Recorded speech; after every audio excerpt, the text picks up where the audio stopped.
And that's something I'm not always remembering. And I want to introduce you this handsome gentleman here that you can see on our screen. This is Richard Heilbrun. He's with Texas Parks and Wildlife.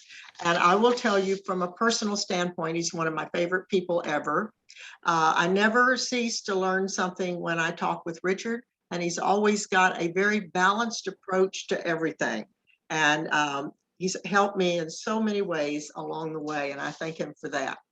He's a wildlife biologist and program leader for Texas Parks and Wildlife Department. He's been a biologist for 20 years. I don't know how, he's just not much older than that himself. He's worked with endangered songbirds, ducks, egrets, cranes, quail, dove, raptors, and even creepy crawly cage invertebrates and mammalian predators. He supervises the urban wildlife and citizen science programs at Texas Parks and Wildlife Department and lives in San Antonio with his wonderful family. Now, Richard's going to talk to us tonight about something called the Billion Bird Report, which tells us that 3 billion birds have disappeared from the planet over the last 50 years just in North America. Well, that's pretty much of a global statement. We're going to look at it, and Richard's going to give us some insights about which groups are declining, which ones are actually increasing. Why are they some doing well and some not? Which groups are most at risk? What are wildlife biologists and land managers doing to slow or reverse the decline? And what can we do, you and me, and all of us on this call and in San Antonio, what can we do right here in Texas to help this decline reverse?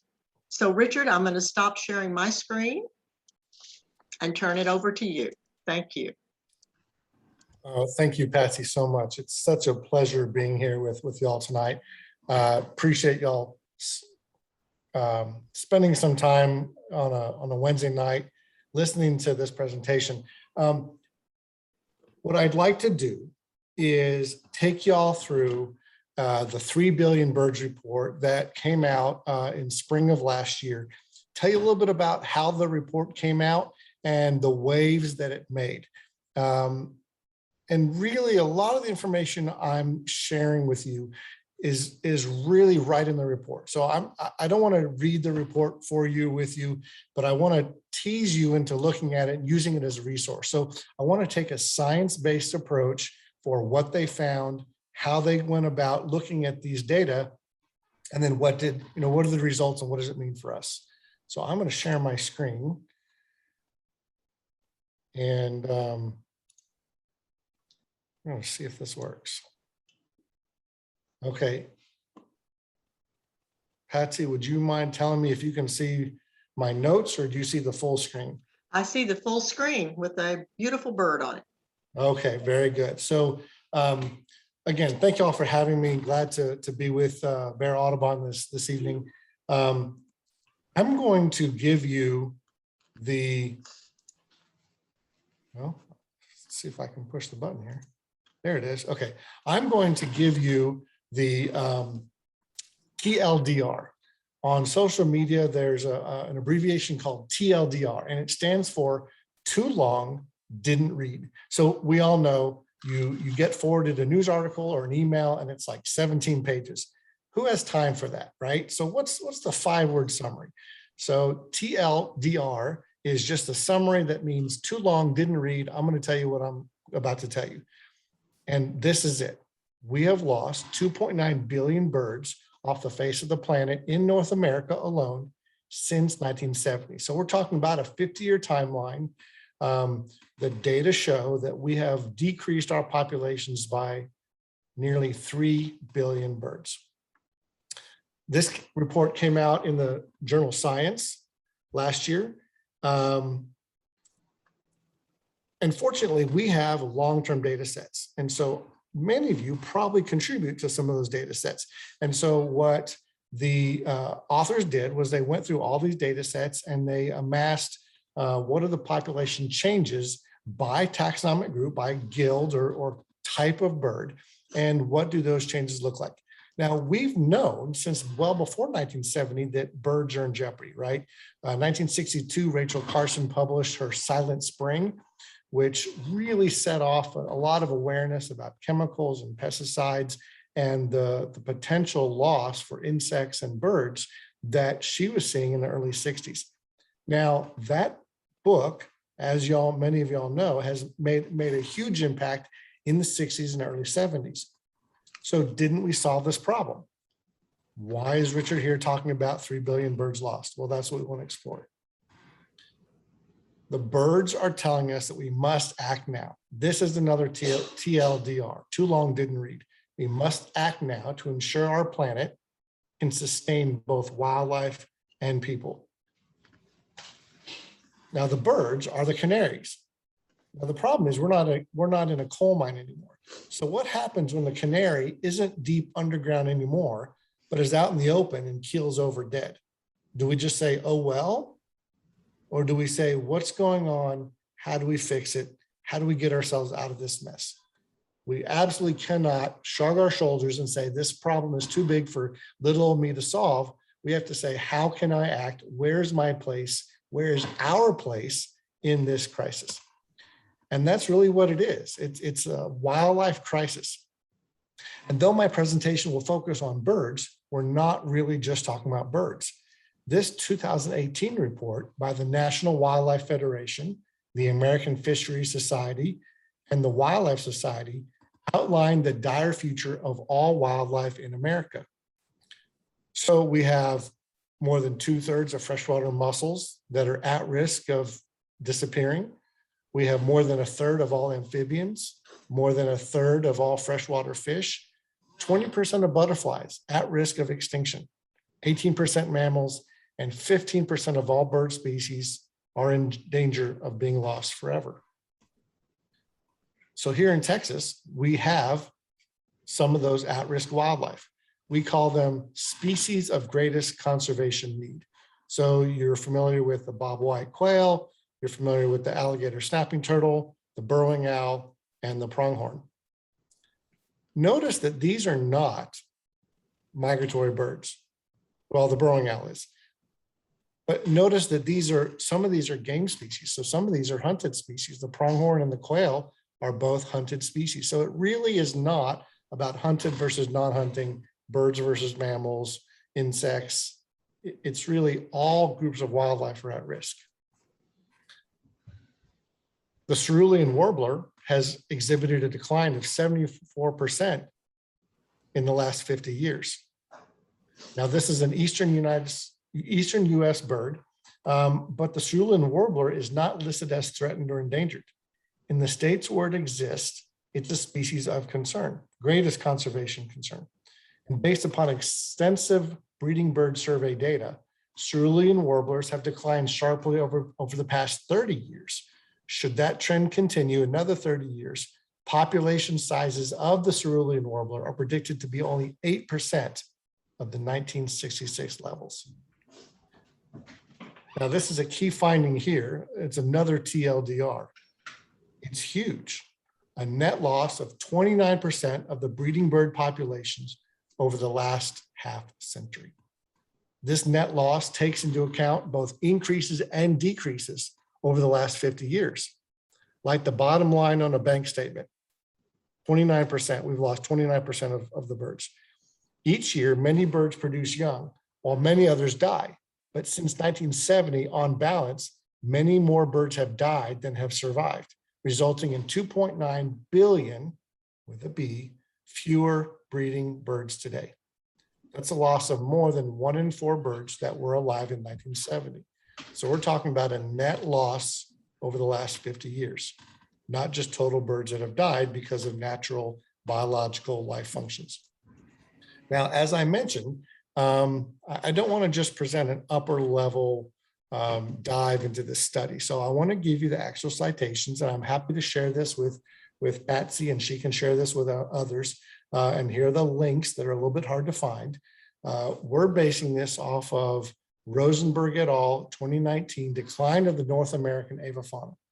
Now, I have some information here that was not in that Rosenberg article. It was in an article in Annual Review of Ecology, Evolution, and Systematics by loss et al.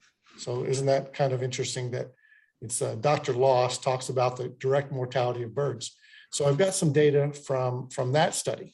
Now, what I want to share with you is the rigor of this study. So the 8 scientists that wrote the Rosenberg, 3 billion bird study come from very reputable organizations. So we have the Cornell Lab of Ornithology, American Bird Conservancy, Canadian National Wildlife Research Center, the Patuxent Research Center for the USGS, Canadian Wildlife Service, USGS in the Upper Midwest, Bird Conservancy of the Rockies, and the Smithsonian Conservation Biology Institute.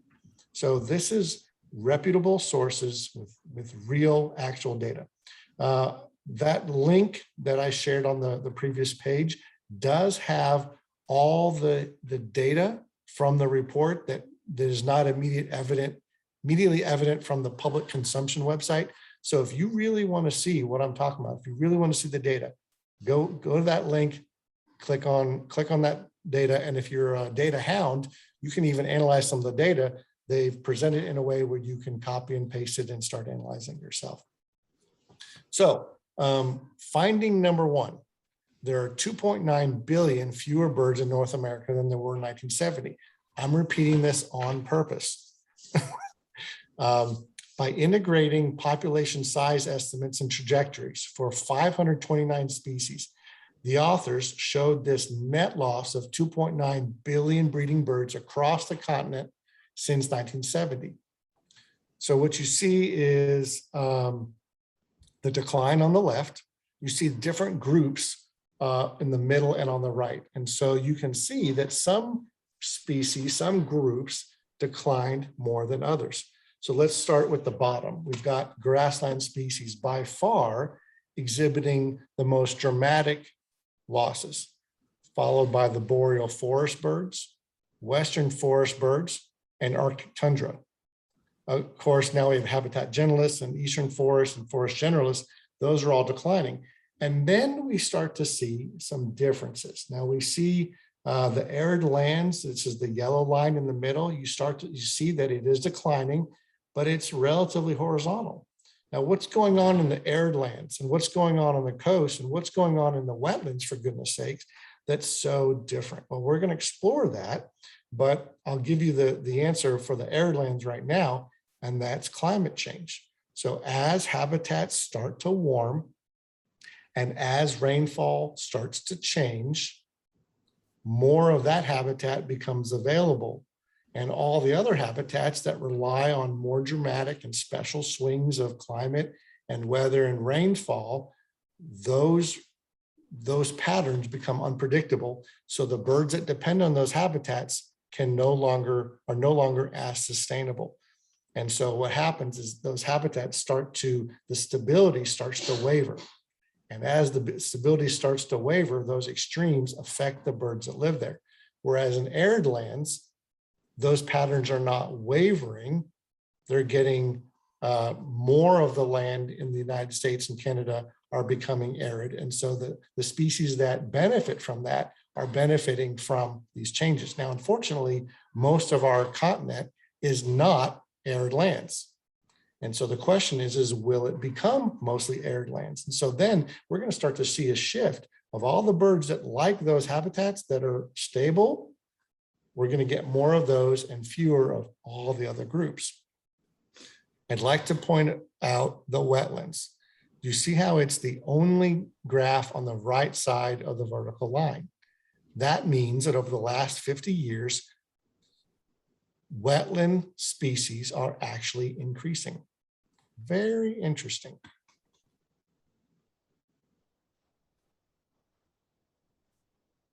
So where did these data points come from? Well, as I mentioned, they came from sources that many of us are already familiar with. Long-term data sets that some of us volunteer for on a regular basis. So you have the North American Breeding Bird Survey, the Christmas Bird Count, Partners in Flight population estimates, Arctic goose surveys, shorebird migration surveys, U.S. Fish and Wildlife Service breeding waterfowl survey. This is where my colleagues that work for the federal government and sometimes the state governments get in helicopters and planes and they fly over the coast and they count the really big conglomerations of waterfowl. And so my colleagues have found the science that says, all right, I'm going to fly over this, and I'm either going to take a picture and analyze it in the computer, or I'm going to say, oh, 30,000 birds, 32,000 birds, 100,000 birds, 10,000 birds. And we've been doing it the same way for at least 50 years. So we have these data sets that we can analyze. Now, we can't compare them. We can't take breeding bird survey and compare it to the shorebird flyway population database, because they were collected different ways, different methods, different protocols, different purposes, different times of the year, that kind of stuff. But when you take each individual category, you can make comparisons on the trends. And that's what the authors of the study were trying to do. They're trying to look at the trends over 50 years. So they're not really using a lot of data sets that are 10 years or 5 years. So what did they find? Again, 2.9 billion fewer birds in North America than there were in 1970. So when the authors looked at avian losses by habitat type, or guilds, patterns began to emerge. For the rest of this presentation, note that the real number is 2.9 billion birds lost. So I say 3, it's 2.9. This slide says 2.5. 2.5 billion of those were migratory birds. So we know that not only do we have habitat losses and threats to birds in hotspots around the country, in the continent, that affect migratory birds, the losses are common throughout all of North America. We also know that we've lost 400 million birds that don't migrate, which demonstrate that we have widespread threats and habitat loss and habitat degradation for these animals. Now, you know that some of the non-migratory birds are birds like grouse and prairie chickens and chachalakas, among others. Now, I'm not saying turkeys. Turkeys are one of the groups that actually increased in the last 50 years. But here's the kicker. There are a few guilds of birds that have actually increased. We talked about the wetland birds, but the 2.9 billion is the net loss. So of the groups that have declined, the loss since 1970 is actually nearly 3.5 billion birds. Forest birds alone have lost 1 billion birds since 1970, about half of which have been boreal forest birds. So I keep saying 3 billion. Is it 2.5 billion migratory birds, 2.9 billion birds lost, 3.5 billion birds lost of those that have decreased? That's why we can very confidently say we're talking about 3 billion birds lost. And I'm going to keep repeating that number. So we know the eastern forest birds have been affected. So 6 in 10 of wood thrushes have been lost. So 60% population decline over the entire North American continent. We have a 17% loss in eastern forest birds since 1970. So what is that? Almost 1 in 5. Now, grassland birds have really taken a big hit. We have a 53% reduction in population. I'm going to pause because I tend to get in a groove of talking and lull people to sleep. More than half of all grassland birds have disappeared from North America in the last 50 years. Now, why is that? We're going to explore that in a second, but that's a phenomenal decline in one group of species. We know that eastern meadowlarks, we've lost about 75% of that species since 1970. Finding number 2, even common beloved species have undergone staggering losses. So it's not just the specialty species that rely on huge, vast swaths of high quality habitat. We know that even those common species are undergoing losses. So the canary is speaking. We know that there are substantial problems. We know that we've lost 40% of barn swallows since 1970. Now, barn swallows should be doing well. They're considered an urban exploiter. So if the problem is urbanization and habitat loss, why aren't barn swallows on the up? Why aren't they increasing? So we know we've lost almost a third of all aerial insectivores in the last 50 years. So I'd like to pause and just say, what does this look like, folks?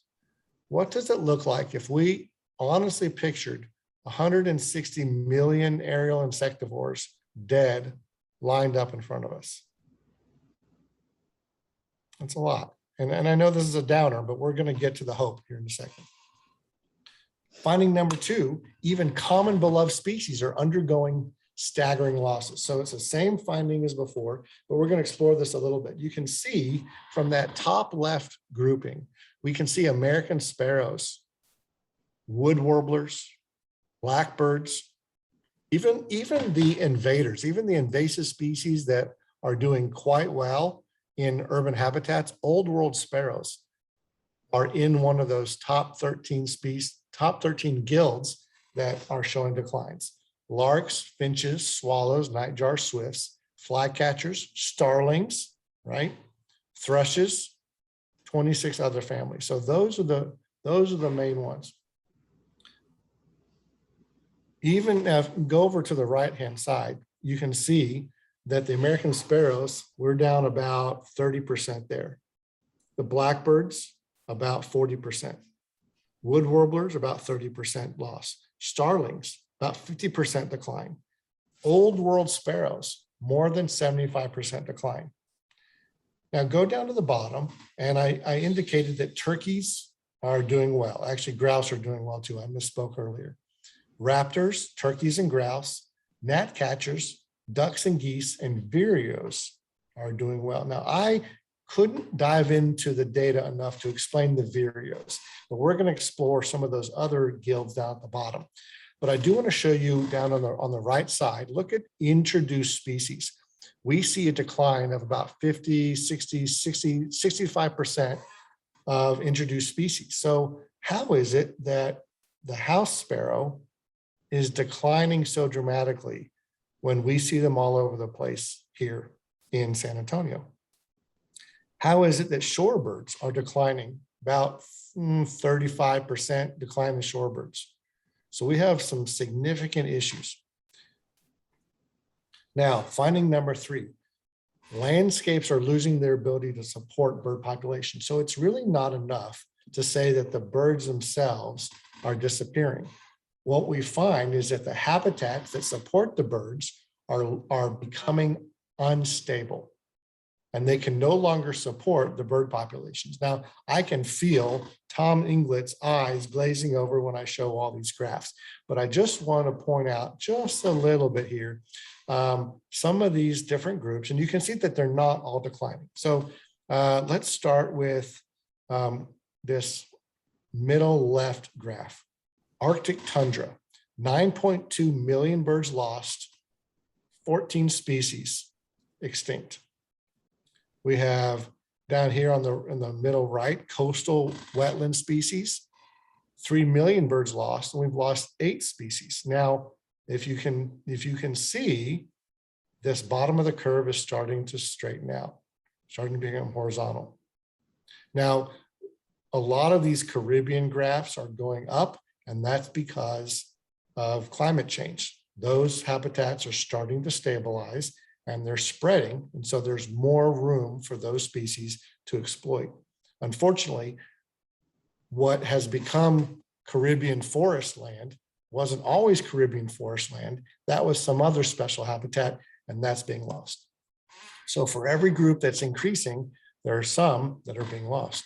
And so we see some boreal forest habitats. We have 36 million birds gained in Mexico and Central America boreal forests. Down here on the bottom right, South America boreal forest lost. And so this is not just a North American phenomenon. This is across all of the Americas. And the last set of graphs, I just want to show you the trend on some of these. We're not going to explore these specifically, but I do want to show you down in this middle, bottom middle column, this habitat generalist column. Notice that there was a decline, 18 million bird lost. We lost 18 species. However, it's starting to stabilize. So some of our conservation work is working. So the question is, what's causing the losses? Now, for these couple of slides, I'm going to get out of the Rosenberg citation, and we're going to talk about Dr. Loss and his colleagues with the bird mortality. Let's have a little scientific ethics question. It's easy for me to put up some photographs of dead birds to tug at your heartstrings. So that's exactly what I'm going to do. I take the path of least resistance, right? But because science communication is still communication, and I know that Tom's eyes are glazing over when I put up all those graphs. Let's dive a little bit deeper into these mortality causes. Now, this is an infographic, right? We've all seen these on social media, scrolling across the bottom of our news feeds on TV and on the internet, but it doesn't really tell the story. You have to be careful about trusting infographics. This is dramatic, but it's dramatic, and so I'm showing it to you to impress upon you the impact that some of these sources have. So we see that cats are the cause of 2.6 billion birds per year. I'm going to say that one more time. Annual mortality for cats, the central estimate is 2.6 billion. Now, I've read other books that estimate on the high side, it could be as many as 12 billion with a B. So this is not the case of cats exploiting urban exploiters, cats killing birds that are in neighborhoods. This is a global phenomenon where they're killing 2.6 billion birds just in North America, and each year, excuse me. So this is not just a small problem. This is a major, major, major biological source of mortality that we have to start thinking about solving. It's sticky, it's not easy, but we have to look at it.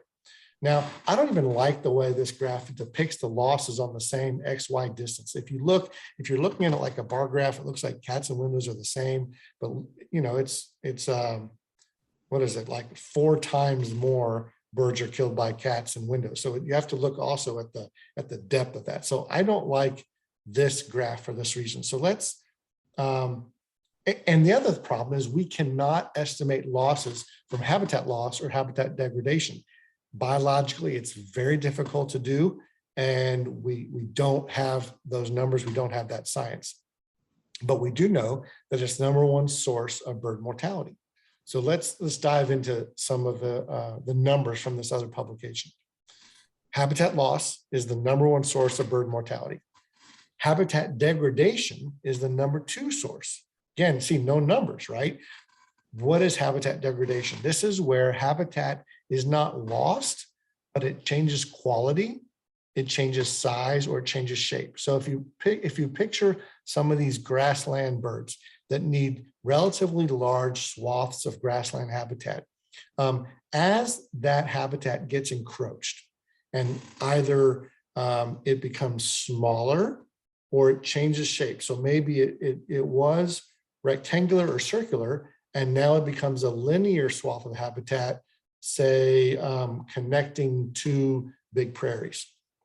Well, because it's changed shape, those birds that require interior habitat, they don't like the edge where the forests meet the prairie. They need that. They need to be surrounded by prairie. Well, now that linear shape of prairie is no longer suitable. So that's degradation, right?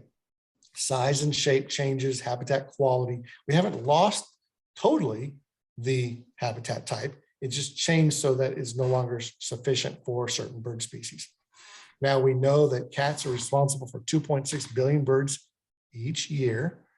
Building collisions, 624 million. And I'm really glad to see Bear Audubon doing surveys downtown of building collisions. What's interesting is oftentimes when you see presentations about building collisions, they show pictures of skyscrapers. And even me as a biologist, I've started to associate bird collisions with tall buildings. Dr. Loss, with his co-authors, presented data on tall buildings and short buildings in non-residential short buildings, and the losses by far are greater for the non-residential short or medium-sized buildings. So it's not that the skyscrapers are getting in the way at the high levels is that the birds, as they move through a landscape, either feeding or searching for habitat or just moving through in migration, they're at those low levels. And so we can't just vilify the skyscrapers. It's a lot of different buildings, and it depends on the UV reflectancy of the glass, depends on how much the birds can see through the building to the other side, so they think there's nothing there. There's all kinds of architectural reasons for these buildings. I want to call it out because I want you to have a really clear sense for what the data show, not just what we see on a PowerPoint presentation, big buildings, lights in the sky, killing birds, right? Automobiles responsible for another 200 million bird deaths a year. Then we have power lines and communication towers and agricultural pesticides. Now that number for pesticides is just Canada alone. So we don't really have good data for how many bird deaths are being caused by chemicals and pesticides. The pesticides and chemical deaths are actually twofold. Number one is we know that the application of some of these chemicals are directly responsible for bird deaths. However, we also know that there are very severe insect declines globally. So I want you to think about when you were little, going on a road trip, and you would have to get out and you'd have to clean the windshield because you went through a big swarm of love bugs. I remember that. I was born in 1976, don't laugh. And I remember in the 80s, we go through these big black clouds of love bugs in Houston, and we'd have to clean off the grill and clean off the windshield, sometimes 2 or 3 times in a short road trip from Houston to Dallas. When was the last time you went through a cloud of insects in your car?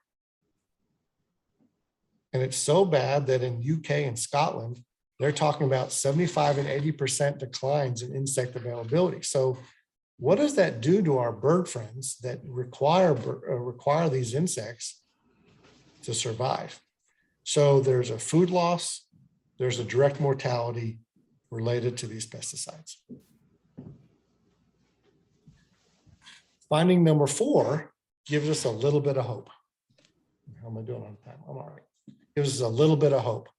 Over this same period, we've seen landmark conservation efforts to bring some of these birds back. Now, I've been teasing the whole presentation. 15 million more raptors since 1970, thanks to conservation efforts. 35 million waterfowl.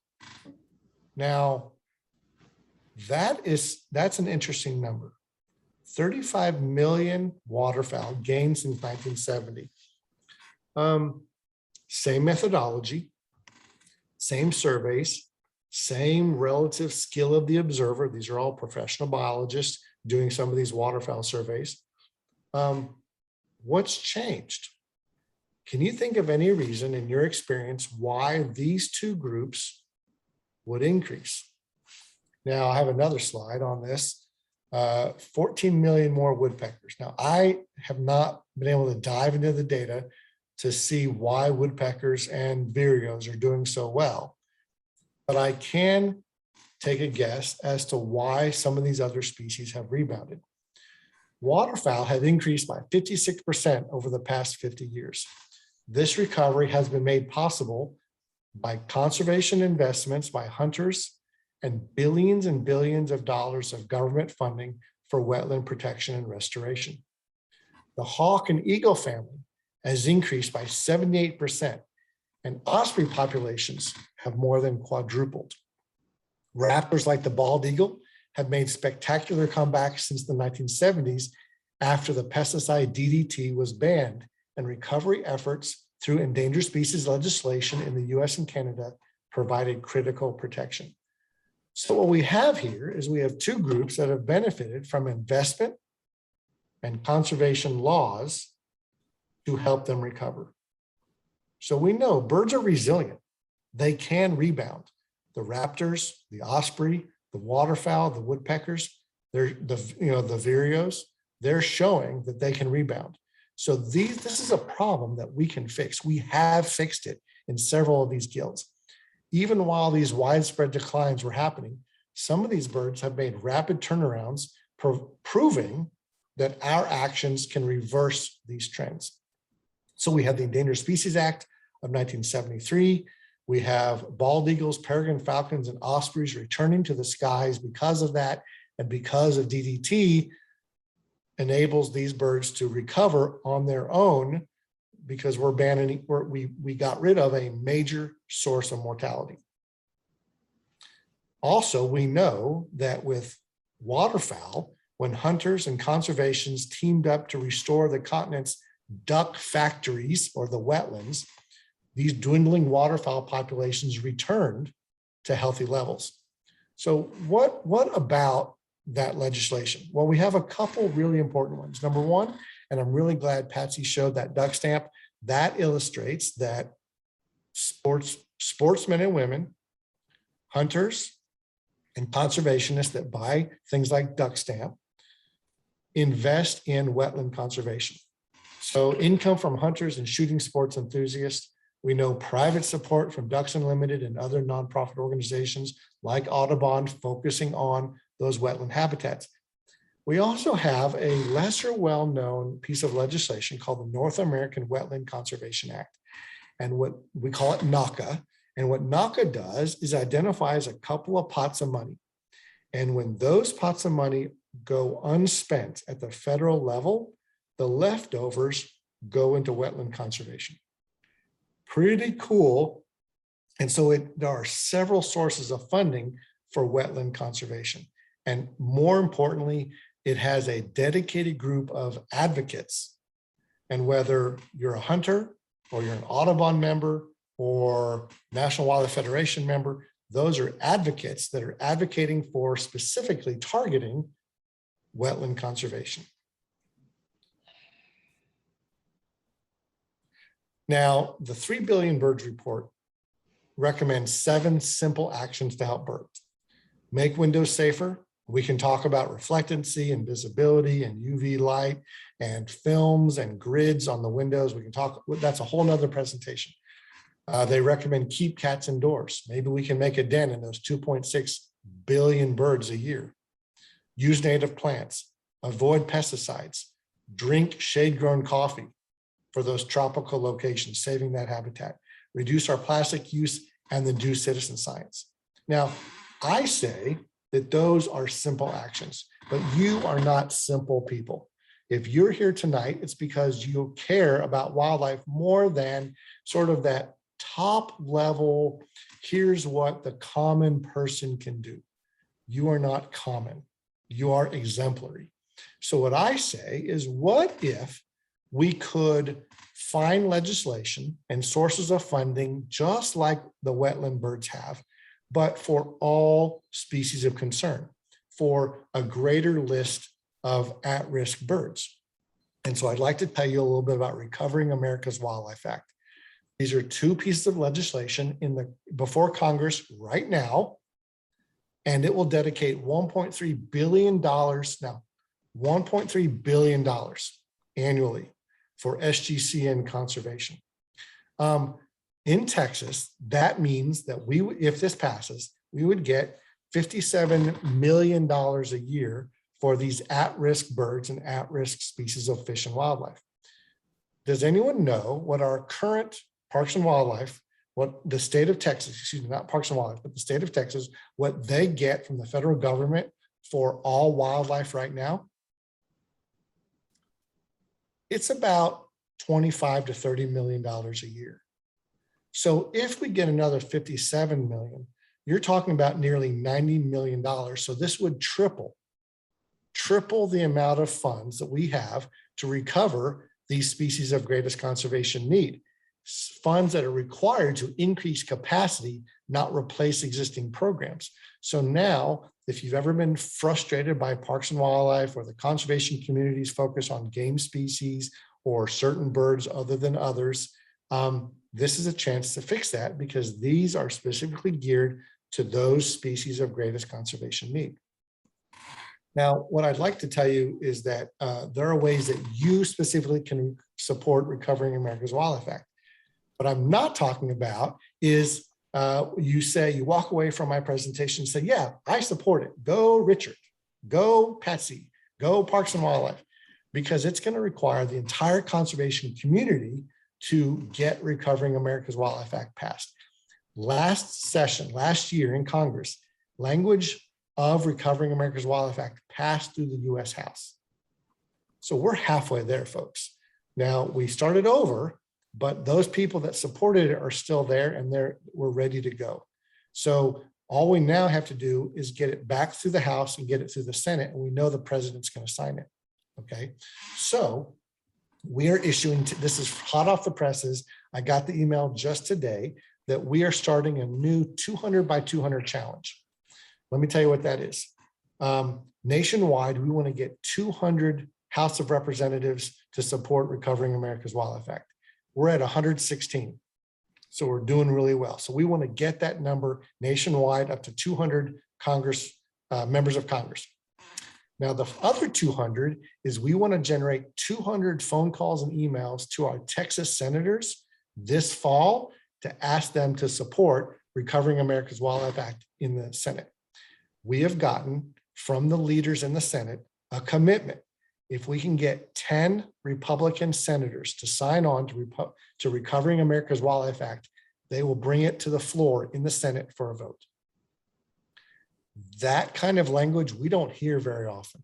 That is a firm commitment. All we have to do is get 10 Republican senators.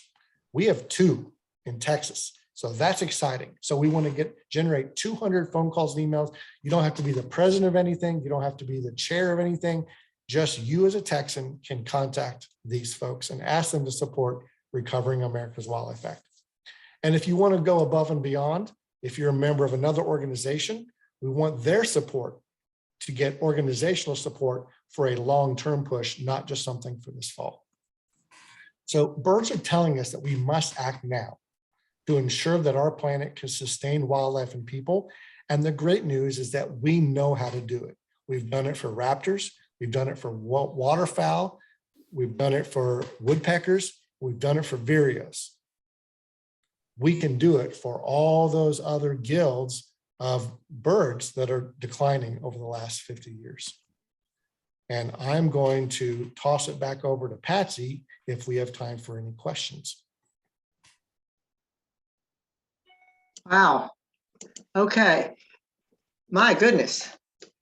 I'm not glazed over, number one. And Tom's still unglazed over here. I actually like grass. I would like to read a comment that was put in our chat just for your information.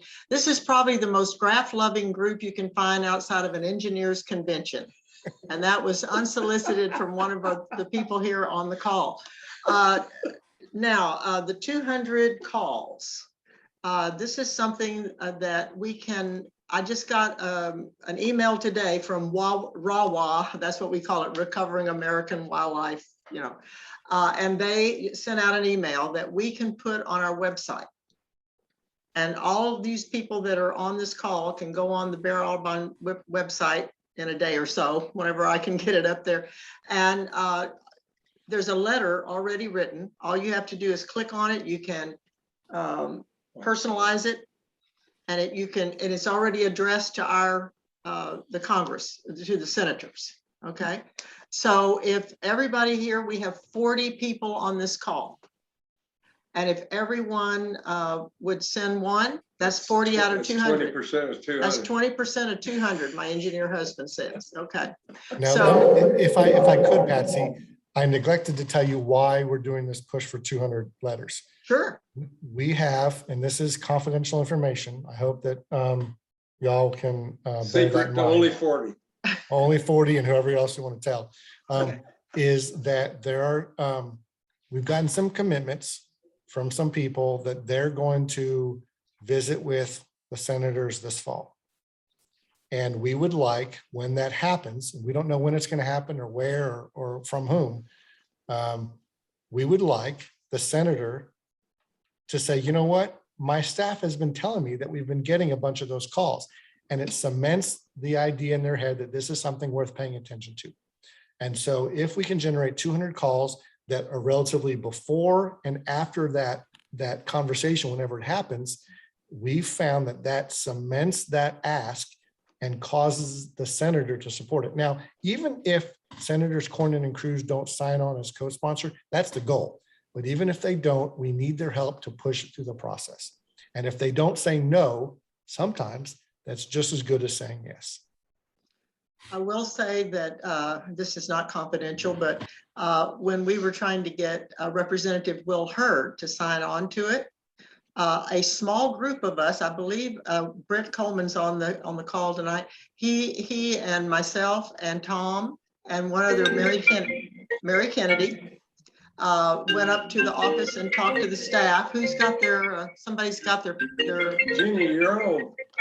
somebody, no, somebody has got their, I'm sorry, mute yourself. Anyway, we went up and did a meeting with the staff, and I don't know if that was the part that did it, but it happened after that. So it doesn't take a whole lot, and 200 isn't a whole lot of Texans either. But if they hear from you, and the recency of when it's coming to a vote is very important. Yeah, So one deal we were listening to someone talking about, they were encouraging people to contact their government officials. yes, And they said, it is amazing in an office how few emails it takes for that staff person who gets all the emails to carry it to the main man or the main woman. And it was like a number of like 10 or 3. So doesn't take a lot. But if we all sit here and listen and say, Lots yay, better. Richard, and we don't do it, then it's not going to happen. So anyway, here's a question in the chat. And also, let me just say before I get to that, we will post the links to those 2 studies. It's hard to catch them as it goes by, and the whole recording of this will be posted. So we'll have those links on our website as well, so that you can read the whole report. This question is about that. It says, does the study mention the impact of feral hog on the birds, especially birds like quail and the other game birds? The Rosenberg 3 billion birds report does not mention causes of mortality. The report on the other one, Dr. Loss, that talks about the mortality sources, talks about habitat degradation. So feral hogs, we don't think that direct mortality is what's causing feral hogs to damage bird populations. It's habitat degradation. So when you have a prairie or a grassland system, that is a low disturbance regime. And all the disturbance it requires is fire, right? Well, we don't have fire. And the bison that usually stimulates the soil that would help the birds and help the prairie comes through once a year, once every 2 years. Well, now feral hogs are, much more than that. So it's actually the habitat degradation, and they do talk about that in grassland systems, forest systems, but they don't mention feral hogs specifically. Okay. Any other? Okay, there's no other questions in the chat. If anyone would like, okay, Jen Smith has a question. I was just going to say, if you would like to unmute yourself and turn on your camera so we can see you, you can ask your question live. This is Jen Smith. Hey, Richard, great talk. I super appreciate it. I have a couple of questions. I love the fact that you gave this paper. I talk to my students about this a lot. So it's really, really cool.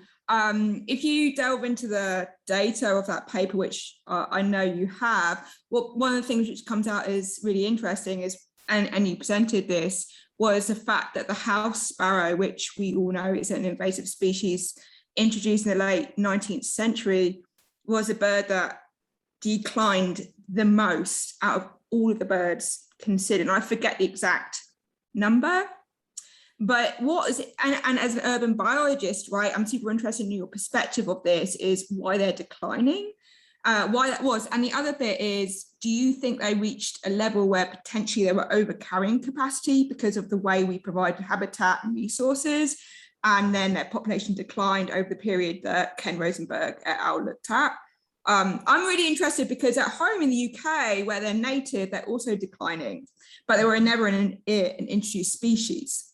And Right. I think they've shown us recent papers suggesting it's insect abundance, which to me is surprising given their ecology. So I'm not sure if you have any comments about that. Oh, I have lots of comments, and this is Jen's official invitation for everyone on this call to sit around a campfire and drink a beer so we can discuss this in a very intellectual capacity. So, okay, forgive me for geeking out a little bit, but Jen does that to me. A few people on the call also do that to me, so you know who you are. If there were no declines in the UK where they're native, then I would say then perhaps there's a carrying capacity issue. So for that reason, I say it's not a carrying capacity issue. The other reason is biologically, in my opinion, when we see carrying capacities being exceeded, it's a much more dramatic and precipitous decline. So the way carrying capacity in theory works is that the habitat, the space can no longer support it, and it's an immediate reduction.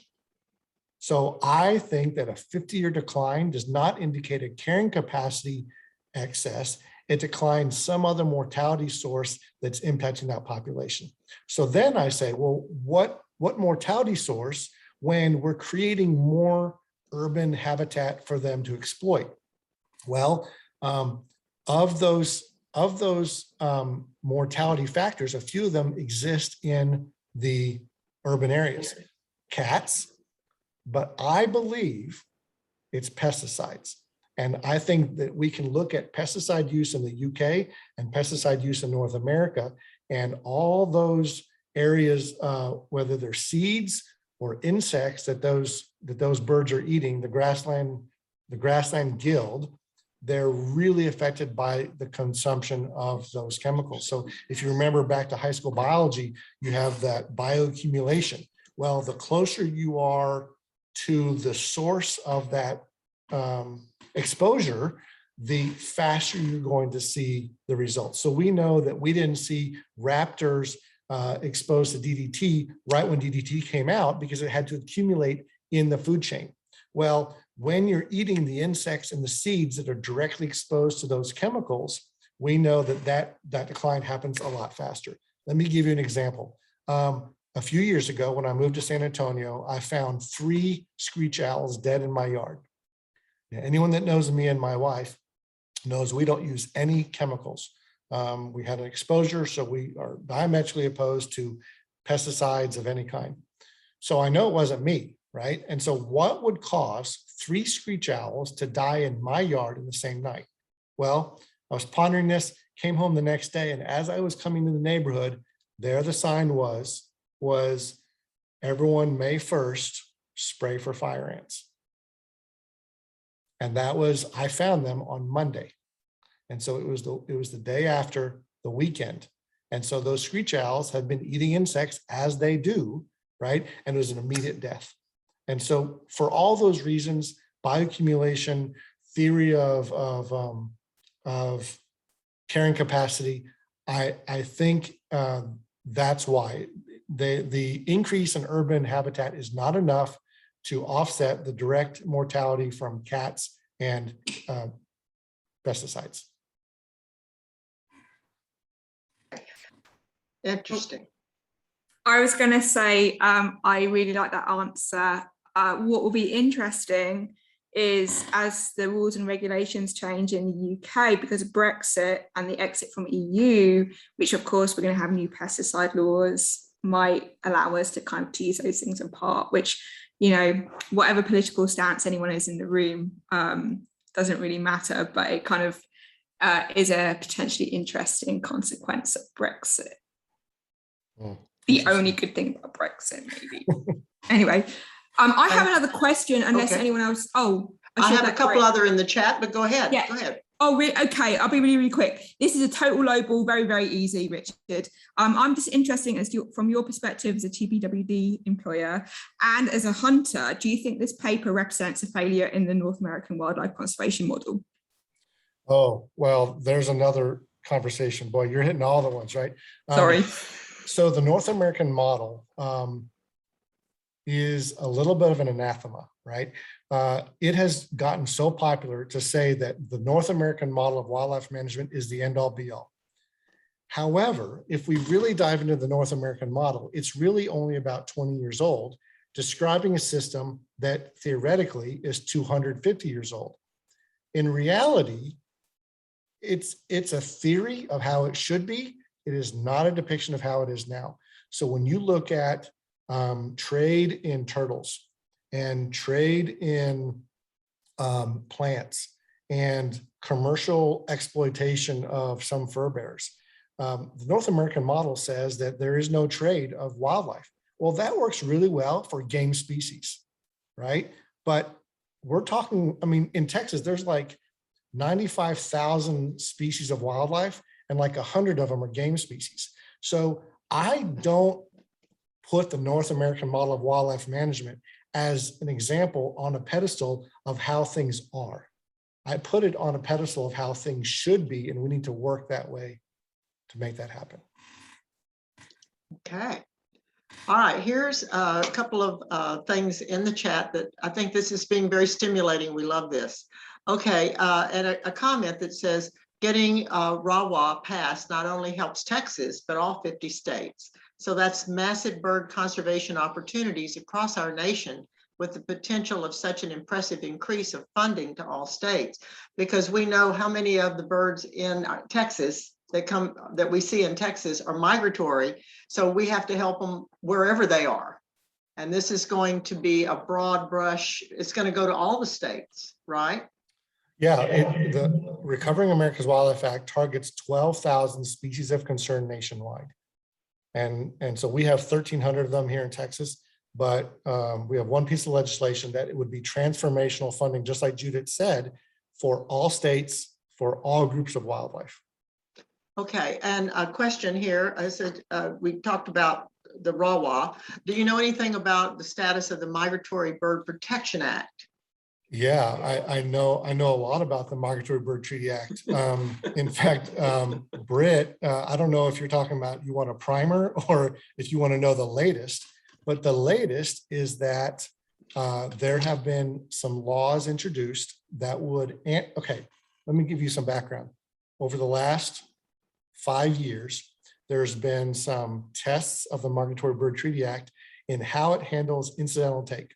So we know that if I go out with my shotgun and I'm going dove hunting and I kill a meadowlark, that's a direct take and that is illegal, right?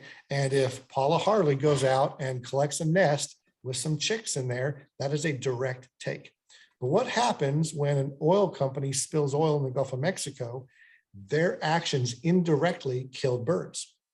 And so the hubbub in the news over the last 5 years, is that there were challenges that said the Migratory Bird Treaty Act was never meant to handle those incidental or accidental take. Well, the update, since Britt is asking, is in the last 8 to 12 months, federal courts have vacated a memo that said that it does not cover incidental take. And so now where we stand is that the federal government is making rules to comply with the judge's order that in fact, if a company puts up a cell phone tower or a wind turbine and that kills a bird or damages a population, that is a violation of the Migratory Bird Treaty Act. And so now in the last 9 months, a lot of those decisions and rules have been vacated to reinforce the strength of the Migratory Bird Treaty Act. And in fact, some legislation has been introduced, and this is what he's talking about, the Migratory Bird Protection Act. It has been introduced to permanently clarify that this is the rule. And I will tell you, Britt, that the conversations in a conference I went to 2 weeks ago have said that that is moving very rapidly through Congress. So I went through all that to say it is moving through Congress and has a lot of support. Thank Well, you. that's really good news. I was wondering if we should include an email campaign on that particular rule as well, the Migratory Bird Protection Act, not to be confused with the Treaty Act, Right. right? And yeah.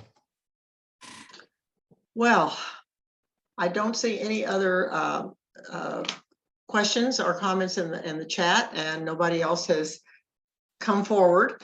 But I think you can see, Richard, that I think you've spurred a lot of us to action, and we will be helping to do that by putting these links and so forth on the website, on the conservation page, and it's up to each of us to do something. And what is the old saying that, you know, if good people do nothing, that's how bad things happen. So we're good people, and we love these birds, and we want to turn this around. We're very deeply appreciative of your time and your clarity of explanation on all that all that data that, you know, it takes a lot of thought and time to make sense of.